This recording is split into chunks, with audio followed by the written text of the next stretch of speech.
Good morning. We're going to call our special meeting for the tax rate to order.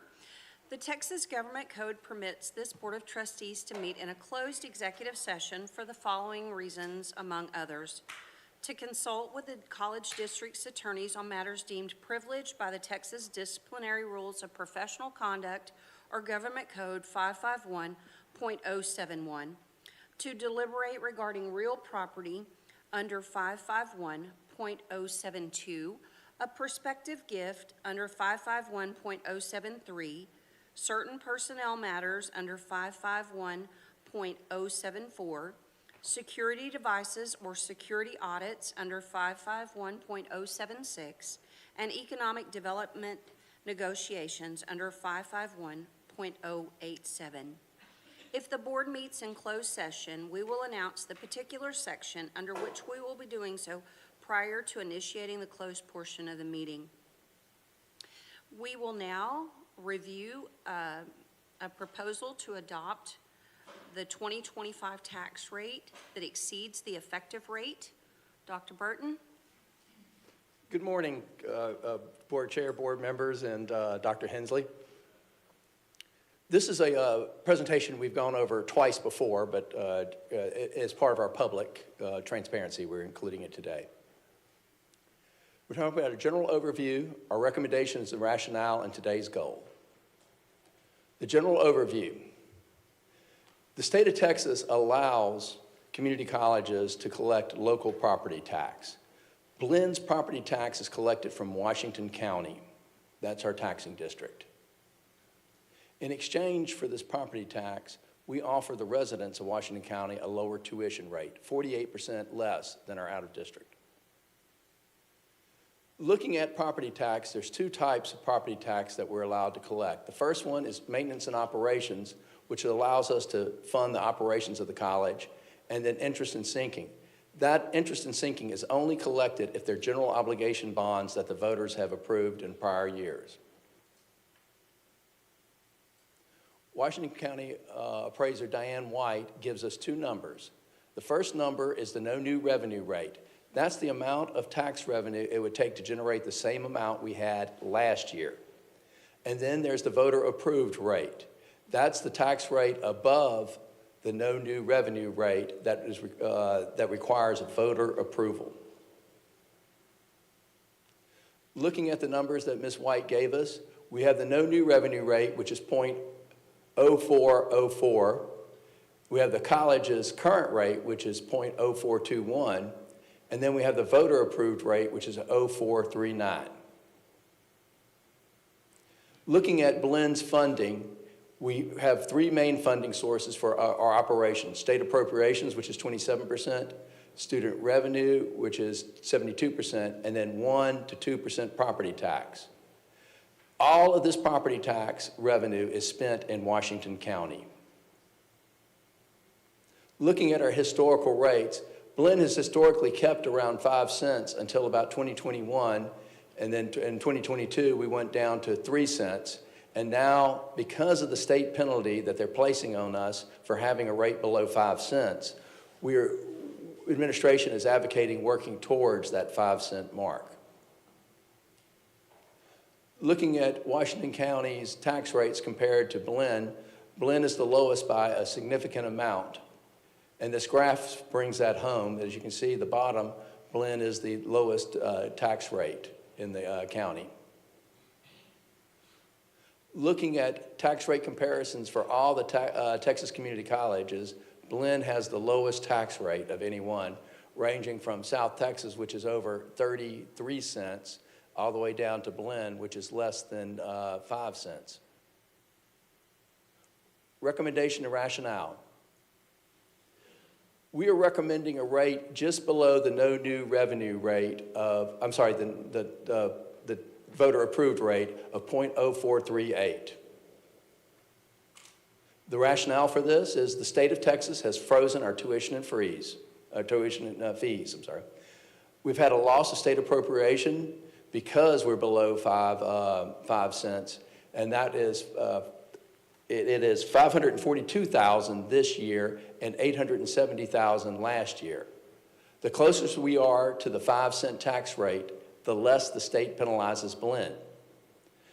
Also, the legislature is looking at a possible cap of no more than 4% each year. Currently, the cap is 8% for community colleges. Blinn, again, receives approximately $3 million annually from property tax. The cost to operate the college is $6 million, and if there's any non-recurring expenses, such as for renewal and replacements, that's an additional cost. Right now, Blinn is paying $6.8 million to upgrade the chiller, and that is coming from our operations, such as tuition, and not from our local appropriation, our local tax. Discussion and questions. Chair Benke, if I may, Dr. Burden, if you'll slide back 2 slides to the summary there, I just want to point just one thing out. I know the board has seen this, but what we're recommending here is the administration's recommendation is 0.0438, which would yield approximately $43.80 per $100,000 value of home. If you look at that versus our current rate, which is $42.10, so that's a very small increase, a little over a dollar increase per year per $100,000 in home. I just want to point that out to the board so y'all are aware.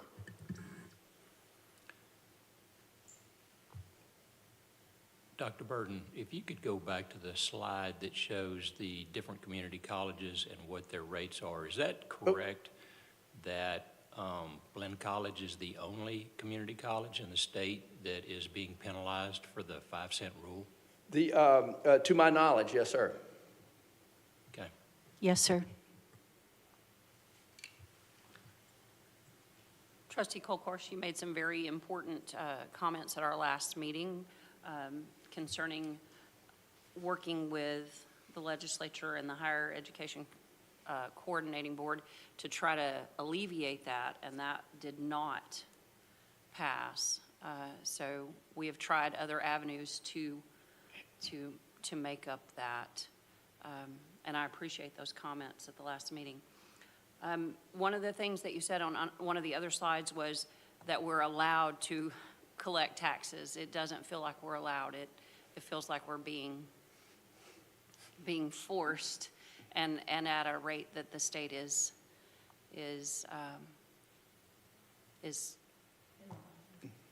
setting for us. So I appreciate this. Are there any other? Go ahead, Trustee Kettler. Just one comment. Clint, I think you mentioned that we do give a discount of about 46 or 48% to our in-district students. Yes, and ma'am. those are Washington County students only. Yes, ma'am. Which I think is significant. We also give our Washington County students scholarships. I think the current amount is $1,000 apiece. On average, I think historically we've had about 500 students from Washington County.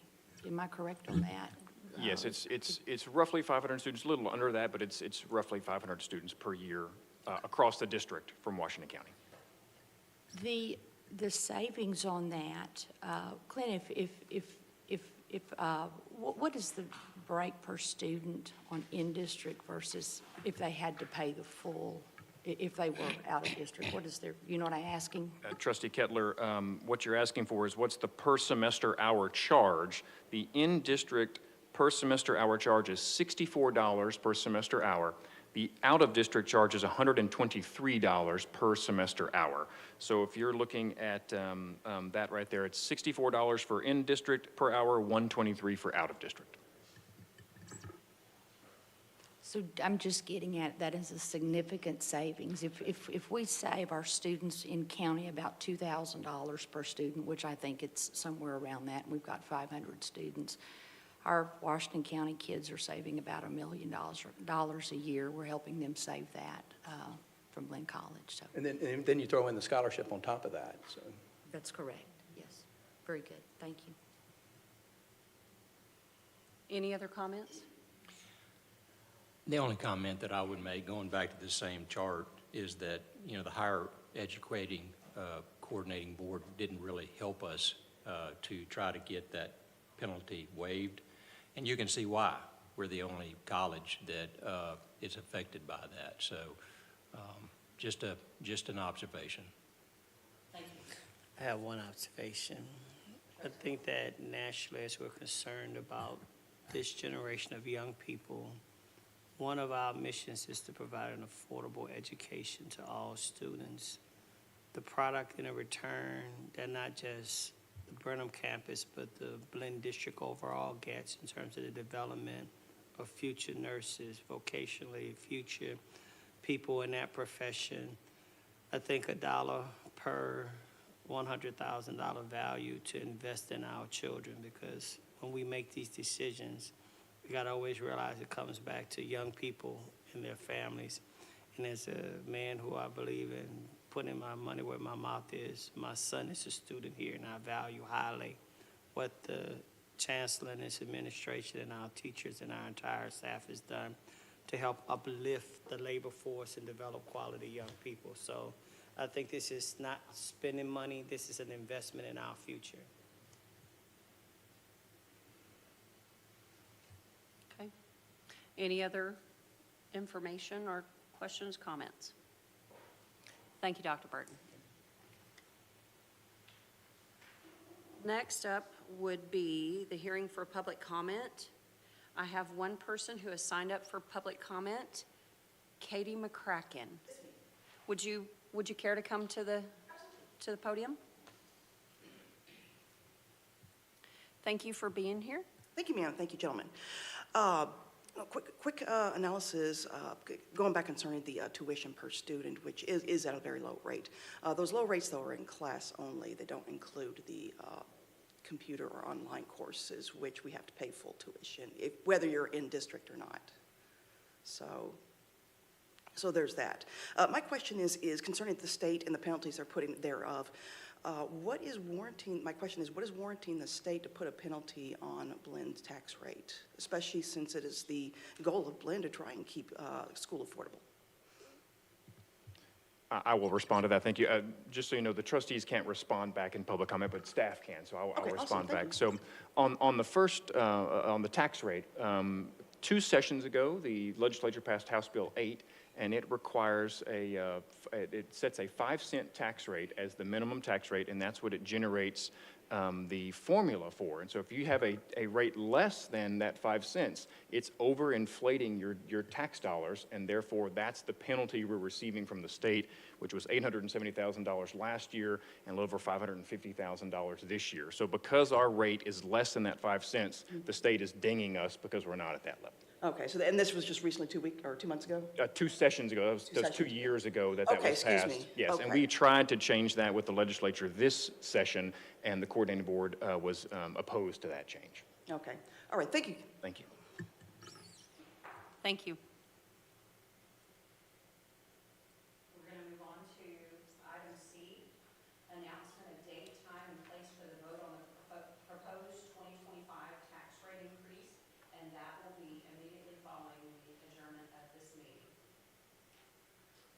So today's date, and probably in less than 5 minutes. Okay. I need a motion to adjourn the meeting. So I have Kettler and O'Malley.